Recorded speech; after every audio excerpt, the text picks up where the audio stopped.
Hello guys, a warm welcome to all of you on Supergrads YouTube channel. 8 o'clock, right? So हम लोग again एक बहुत अच्छी series आपके लिए लेकर आए हैं।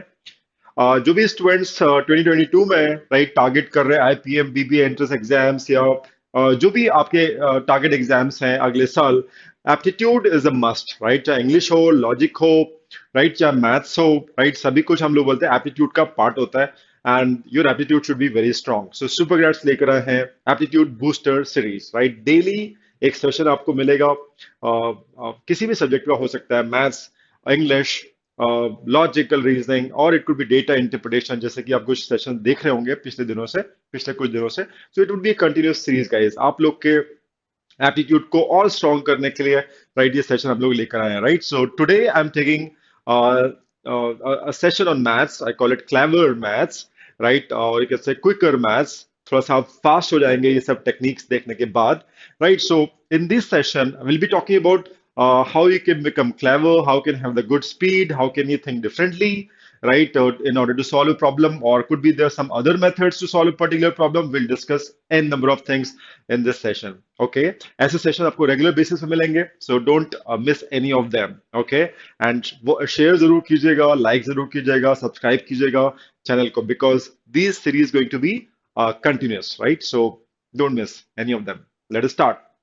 सो हम लोग सबसे पहले स्टार्ट करेंगे कि भाई अगर आप वाकई क्लेवर मैथ्स की जो अप्रोच होती है वो डेवलप करना चाहते हैं, राइट? सो इसके लिए क्या चीज जरूरी है? क्या एकदम से ऐसा कुछ है कि जो मैजिकल हो जाएगा, या फिर हम आपको कुछ बताएंगे और हम लाइक इट विल आप ओवरनाइट चेंज हो जाएंगे और ओवरनाइट चीज आपसे बनने लग जाएंगी, right? Because it's a small session, right, जहाँ पे हम 3 क्वेश्चन करीब हम लोग डिस्कस करेंगे, उसकी अप्रोच डिस्कस करेंगे, राइट? बट कुछ एकदम से मैजिक नहीं होगा, right? You guys need to work a lot towards building that kind of approach in solving a math problem, correct? So her question से आप बहुत अच्छे सीखोगे, राइट? इसमें कोई डाउट नहीं है। But there something that you should keep in mind when you are preparing for aptitude and maths. What are those 3 basic things? So I say, remember these important things. Number one, if I say you to be very good and you to be very clever attempting the maths paper, so number one is you should have a strong fundamental basics, or you can say concepts. बड़े solid होने चाहिए, right? And you should invest a good time developing those concepts, ठीक है? उसमें आप 100% आपको रहना चाहिए। कोई भी टॉपिक आप पढ़ रहे हैं तो पूरे इत्मीनान से पढ़िए, तसल्ली से पढ़िए। कुछ चीज क्लियर नहीं है तो फैकल्टी से पूछिए, अपने सीनियर से पूछिए, फ्रेंड से पूछिए, but that concept should be appropriate. Appropriate is perfect होना चाहिए, उसमें कुछ भी कम ज्यादा नहीं होना चाहिए, ठीक है ना? नहीं है कॉन्सेप्ट क्लियर, उसको किसी से जरूर क्लियर कीजिए, correct? That is number one. Strong concepts are the basis of on which you can build this clever maths. Okay, and second is best approach. Why I'm writing best approach? Because एक question को solve करने के कई सारे approaches हो सकती है, methods हो सकती है, बट जब तक आप एक्सप्लोर नहीं करेंगे कि यार ये मेथड तो मुझे आती है, स्कूल में हमने पढ़ी हुई थी, बट इसके अलावा कोई और मेथड है क्या, शॉर्टकट है क्या? तो you should always be exploring on the way, on the path of exploring new ways to solve a particular maths problem. वो आपको कॉन्फिडेंस देता है कि यार एक ही तरीका नहीं है इसको करने का। अगर हमारे कॉन्सेप्ट स्ट्रॉन्ग है तो हम कई तरीके से इस क्वेश्चन को कर सकते हैं और सोच सकते हैं, correct? And you should always find new ways to solve a particular problem. Okay, and इस सेशन में हम वो भी सीखेंगे, right? Loads of practice guys. जब आपने कॉन्सेप्ट क्लियर कर लिए हैं, 100% आपको कॉन्सेप्ट क्लियर है किसी भी टॉपिक का, आपने नई नई अप्रोचेस सीख ली हैं, उसके बाद क्या? अगर आप 15 दिन उसको नहीं करेंगे तो फिर वो थोड़ा सा फेंट हो जाएगा एंड थोड़ा सा उतना क्लैरिटी आपको नहीं देगा, आपको फिर से रीस्टार्ट करना पड़ेगा। इट हैपेंस किसी भी चीज में, इन फैक्ट दैट मैटर, है कि नहीं? So it should be in continuous in practice. उस मेथड को आप बार बार सॉल्व करें, क्वेश्चंस लगाते रहें। उससे होता क्या है कि बार बार हम लोग ऑपरेशंस और नंबर्स करते रहते हैं, प्लस माइनस मल्टीप्लाई डिवाइड, तो हमारे out of mind out of side, जैसे बोलते हैं out of side out of mind, वो नहीं होगा, राइट? क्योंकि कोई चीज नजर से बाहर चली जाती है तो ऑब्वियसली चीजें बाहर हो जाती है, उतना हमारे माइंड में रहता नहीं है। So you should be in continuous practice. Loads of practice is a must in maths, हम लोग बचपन से सुनते आ रहे हैं, करेक्ट? ये 3 चीजें तो बिल्कुल रेगुलर बेसिस पे होनी चाहिए। इसके अलावा 2 चीजें और, mental maths, calculations, tables, reciprocal equivalent जो होते हैं, वो सब हमको बार बार रिवाइज करते रहना चाहिए, ताकि जब हम मैथ्स लगाएं तो उसको हम बार बार यूज कर सकें। उसके अलावा एक और चीज होती है, वो होता है लैंग्वेज। लैंग्वेज की पकड़। कई बार कई स्टूडेंट को मैंने देखा मैथ्स तो अच्छा होता है, but they are not very keen on very clear on this language.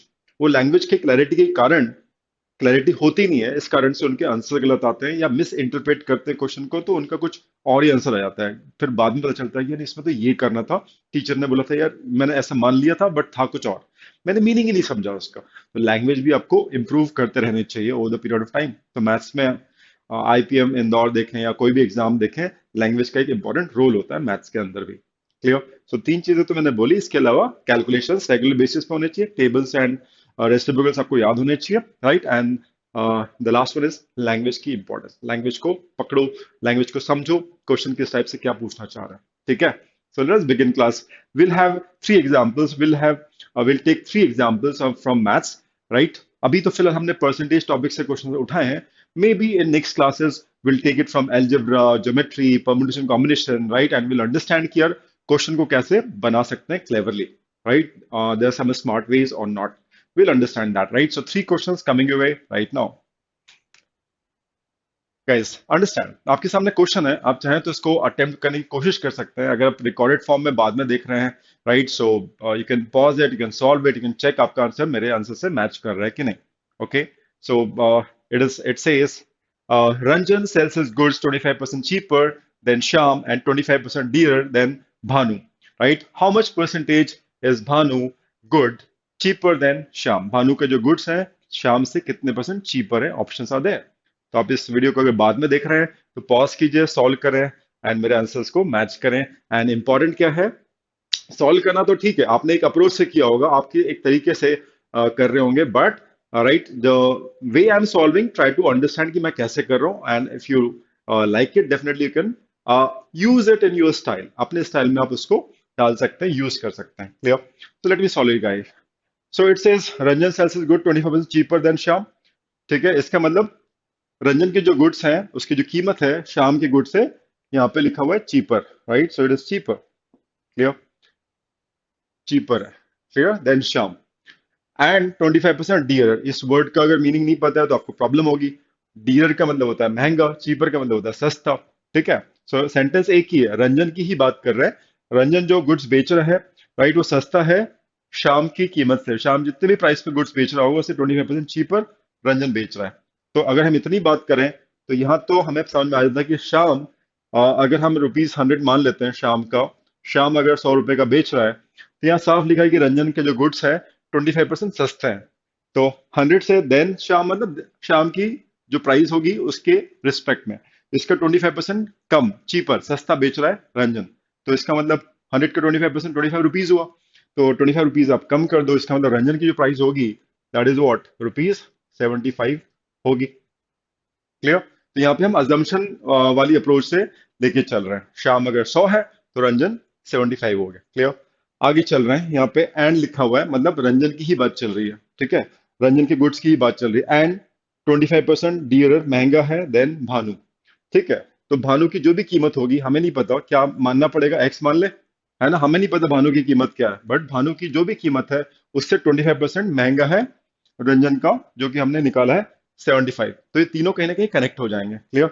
सो मैं यहाँ लिखता हूँ, राइट, रंजन कितना है, it is 75, and this 75 is how much, 25% महंगा, देन व्हाट, एक्स, भानु की कीमत से, राइट? सो हम लिख सकते हैं 125% of x is equal to what, 75।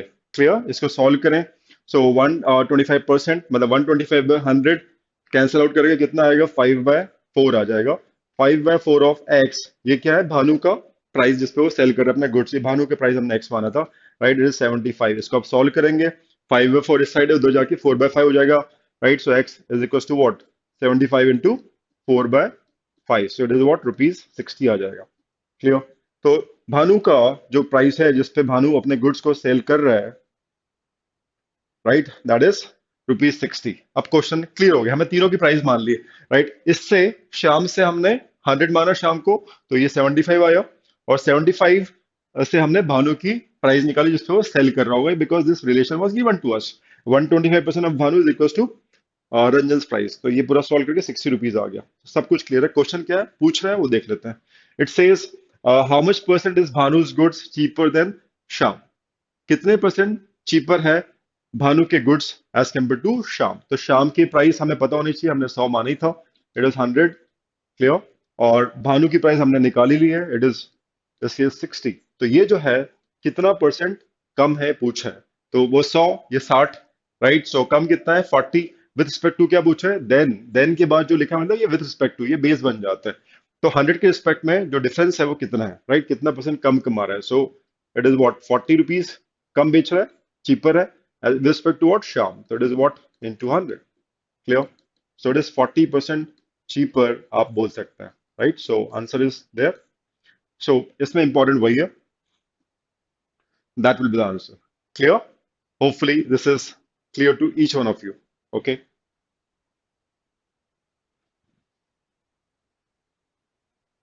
चलो नेक्स्ट क्वेश्चन देखते हैं। एक और क्वेश्चन है, मैं थोड़ा साइड होता हूं ताकि आप इसको अच्छे से रीड कर लें properly. It says Aman generally wears his father's coat, okay। Unfortunately, his cousin Shaurya poked him one day that he was wearing a coat of length more than his height by 15%।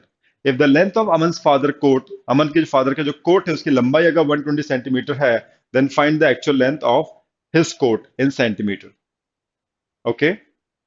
Actual length of his coat in centimeter, उसका खुद का जो coat होगा उसकी length पूछी गई है। Can you solve it? आप इसको पॉज कर सकते हैं अगर रिकॉर्डेड देख रहे हैं, एल्स अभी बता सकते हैं आप। Unfortunately, his cousin Shaurya told him one day that he was wearing a coat of length more than his height by 15%। उसकी जो हाइट है, उसका जो हाइट है उससे ज्यादा का वो पहन रहा है, 15% ज्यादा का। If the length of Aman's father coat is this, find the length of actual length of his coat in centimetres. तो बहुत ही इजी है, राइट। सो आपको मानना है कि उसका जो कोट का लेंथ होगा वो एक्स होगा, राइट। जो निकालना है, right, find the actual length of his coat in centimetres को अपन एक्स मान लेते हैं, ठीक है। और इस एक्स से जो उसकी एक्चुअल लेंथ है इससे 15% ज्यादा का वो पहन रहा है, सो हम बोल सकते हैं 15% ज्यादा, दैट मीन्स 115%। ये एक्स खुद का कितना हो गया, 100% हो गया, इससे 15% ज्यादा, तो उसके फादर की जो कोट की हाइट होगी, राइट, 115% ऑफ एक्स, ये बोल देते हैं फादर की कोट की हाइट हो जाएगी, and that is equal to what, father coat, and this given is 120 centimetres, clear. समझ रहे हो मैं क्या बोल रहा हूँ? अब ये जो चीज मैंने लिखी है, when I say clever maths, right, so I mean to say कि इस चीज को आप डायरेक्टली लिखो। रादर स्कूल में अगर इस क्वेश्चन को हम देंगे तो कोई स्कूल का बच्चा भी कर लेगा, ये क्वेश्चन वैसा वाला नहीं है कि कोई ना कर पाए, राइट, सभी कर सकते हैं। बट वो जो स्टेप बाय स्टेप होती है, let the no let the coat height of the coat of Aman is x, and फिर वो स्टेप बाय स्टेप लिखेगा और चीजें, तो जो 4-5 स्टेप्स होती हैं वो आपको कंज्यूम करनी है, लिखनी नहीं है बार बार, आप सीधे फाइनल वैल्यूज लिखें, उससे आपका टाइम बचेगा, स्पेस बचेगा और चीजें आप फास्ट कर पाएंगे, राइट। स्कूल में नॉर्मली यही होता है कि भाई उसकी हाइट कितनी है, एक्स है, ठीक है, उसने जो पहन लिया, पापा का जो फादर का कोट पहन लिया वो कितना परसेंट ज्यादा है, 15% ज्यादा है, किससे, उसके खुद के कोट से जो कि पूछा गया है, तो ये एक्स्ट्रा हाइट है, ये उसकी खुद की कोट के हाइट से 50% एक्स्ट्रा है, and this summation would be the father's coats heights, right, which is 120 centimetre. तो ये जो चीज है बच्चा ये करेगा, बट हम लोग बोल रहे हैं यार ये चीज और ये चीज एक ही है, सीधे हमको यहाँ पे आना है क्योंकि ये अल्टीमेटली वन है, तो बेसिकली 100% ही तो है, बिकॉज 100% का मैथमेटिकल मीनिंग क्या होता है, वन। तो यहाँ पे x इंटू वन था, वन को आपने 100% लिख दिया, x कॉमन लोगे या फिर 100 प्लस 15 करोगे तो कितना आएगा, यही आएगा ना। तो यहाँ पे आपको डायरेक्टली पहुंचना है, you need to understand this. और अगर कुछ सब्ट्रैक्ट हो रहा होता तो -15 करते, तो 100% -15% 85% हो जाता। तो that is what you need to understand. तो ये स्किप करना है आपको, यू टू स्किप दैट, है ना, स्टेप। तो सीधे सीधे 1.15 हो जाएगा, x equal to what, 120 divide by 115%। Is that clear? अब इसको सॉल्व करना है, तो दोनों किसके मल्टीपल है, 5 के तो 100% मल्टीपल है ही, तो कोई दिक्कत ही नहीं है। सो 125 से करोगे तो कितना आएगा, 24 आएगा, 24 टाइम्स ऑफ 5, और ये 23 टाइम्स आ जाएगा, और परसेंटेज है इंटू 100 भी रहेगा, क्लियर। क्लियर। तो आप बोल सकते हैं कि सर ये 23 तो प्राइम नंबर है, इसका इससे हम कैसे डिवाइड करें, how can be very quick into this, हम जल्दी कैसे कर सकते हैं। उसके लिए आपको पता होना चाहिए कि भाई what is the reciprocal of 23, उसका रेसिप्रोकल क्या होता है। अब 23 का रेसिप्रोकल आपको याद है, अगर 1/23 आपको पता है तो आप इस चीज को जल्दी से कर सकते हैं, क्लियर। 1/23 की वैल्यू होती है 4.35%। right? Because in our classes, we tell students how to mug up the reciprocals from 1 to 25 in just 10 minutes time or 15 minutes time. 10 से 15 मिनट के अंदर हम लोग को सारे रेसिपल्स बाय हार्ट हो जाते हैं और भूलते नहीं हम लोग फॉर लॉन्ग, राइट? सो 1/23 रेसिपल होता है 4.35%। तो अब आप बोलेंगे सर इसका यूज यहाँ कैसे करें? तो 24, इस 100 को 2 मिनट के लिए छोड़ दो, इस फॉरगेट दिस 100, इसके ऊपर हम काम करें तो चीजें फास्ट आ जाएंगी, राइट? 24/23 को देखते हैं, कहीं भी लिख दो, यहां लिख देते हैं 24/23, work on this, because anyways 23 is prime, 100 तो कैंसिल होगा नहीं 23 से, so let's work on the reciprocal of 23। इसको लिखा, इसको ब्रेक किया एज 1 + 1/23, करेक्ट? और ये मैंने आपको बताया कि होता है 4.35%, तो ये 1 है विच इज 100%, एंड 1/23 is 4.35%, तो परसेंटेज में कितना आ जाएगा? 104.35% ये आ जाएगा, क्लियर? और इंटू 100 तो है ना? ये जो परसेंटेज है इसका मतलब क्या होगा? बाय 100, और इसको मल्टीप्लाई किससे करोगे? इस 100 से। If you want you can convert it, 104.35 percentage है, वो परसेंटेज साइन है, उसको आप नीचे बाय 100 करोगे, इस 100 से वो कैंसिल हो जाएगा, right? So answer is what? ठीक है, so this is the third option guys. So आपको मैं ये बोल रहा हूँ कि आपको क्लेवर मैथ्स ये है कि आपको हर चीज क्लियर होनी चाहिए कि भाई ये स्टेप्स हम लोग अवॉइड कर सकते हैं, करेक्ट? तो इक्वेशन अगर आपने फ्रेम कर ली और आपको रेसिड्यूल्स याद है तो कुछ क्वेश्चंस तो आप बहुत जल्दी बना सकते हैं, जहां आपको 1 मिनट या 1.5 मिनट्स लग रहे हैं, शायद आप 30 सेकेंड्स 40 सेकेंड में बना लो। And it's a fantastic thing if you are able to save cut down the time to half. जो भी टाइम लग रहा है अगर आधे टाइम में आप कर पा रहे हो, और उसके लिए बहुत सारी चीजें आपको सेव करनी है, ये बचाना है, you should know reciprocals, you should not divide 100/23, 23 का टेबल आता किसको है, राइट? इट इज बेटर कि आप रेसिप्रोकल याद कर लें, right? And it's a challenge, कोई भी क्लास में आता है तो 15 मिनट के अंदर सारे 30 तक के रेसिपल्स हम लोग रट लेते हैं क्लास में, right? There are some tricks, right, जो हम लोग क्लास में शेयर करते हैं, right? So this is what, so this is the answer. Last question देखते हैं इस शॉर्ट वीडियो का। आप इसको पढ़ें, try to solve it and देखें आपसे आंसर आ रहा है 30 सेकंड्स में, रीड आप पूरा कर लें। I am giving you time, ample time. Percentage के तीनों क्वेश्चन लिए हैं, बट हालांकि कुछ मिक्स बैग भी हम लोग करेंगे अगली क्लासेस में। कुछ अभी अभी फिलहाल हम लोग एक बड़ी टॉपिक क्वेश्चन ले रहे हैं, राइट? ताकि आपको अप्रोच तो पता चले at least, right? So in an election between two candidates, Bala get 65% of total valid votes. इसमें कीवर्ड है वैलिड वोट्स, ये कीवर्ड है। If total votes were 6000, total vote 6000 है, what is the number of valid votes that the other candidate Vasu gets if 25% of total votes were declared invalid? जितने भी votes थे, 6000 total votes थे, लिखे हुए हैं टोटल वोट्स 6000, उसके 25% votes invalid हो गए, ठीक है? तो यहां पे आप लिख सकते हो 6000, स्टार्ट ऐसे करोगे आप, ये टोटल वोट्स हो गए, अप्रोच शुड बी क्लियर, ये टोटल वोट्स है 6000। कई बार आप ये वोटिंग वाले क्वेश्चन करते हो तो कई बार टोटल वोट्स नहीं दिए रहते हैं, कई बार ऐसी भी इक्वेशन बनती है क्वेश्चन के अंदर टोटल वोट्स नहीं होते, करेक्ट? अब इसमें से आप इसको डिवाइड कर लीजिए, है ना? इनवैलिड यहां अलग कर दीजिए, इनवैलिड वोट्स बोला 25%, सो यहाँ पे आपने 25% अलग कर दिया, 25% सेपरेट। अब जो बच गए वो कितने? 75%, ये वैलिड हो जाएंगे, करेक्ट? ये वैलिड होगा। 75% किसका? 6000 का। चाहे तो हम निकाल सकते हैं 75% इज व्हाट, 25% हटा देना है इसमें से, 25% इज व्हाट, 1/4, 1500 वोट्स हटा दो, तो अल्टीमेटली चाहो तो 75% ऑफ दिस निकाल के आप बोल सकते हो 4500। हम उसको लास्ट के लिए रखते हैं, चलो। ये जो वैलिड वोट्स हैं, आप पढ़िए इसको ध्यान से फिर से, Bala get 65% of the total valid votes. तो ये जो भी वोट्स की संख्या होगी, जो कि अपने मेंटली निकाला 4500, राइट? तो इसका ये जो चीज वैलिड वोट्स है, इसमें से 65% वोट्स मिले हैं बाला को, सो यहां लिख देते हैं Bala got how many, 65% of what, कुछ तो होगा ना, ऑफ वो, of what, of total valid votes, ठीक है, which is 75% of total 6000 votes.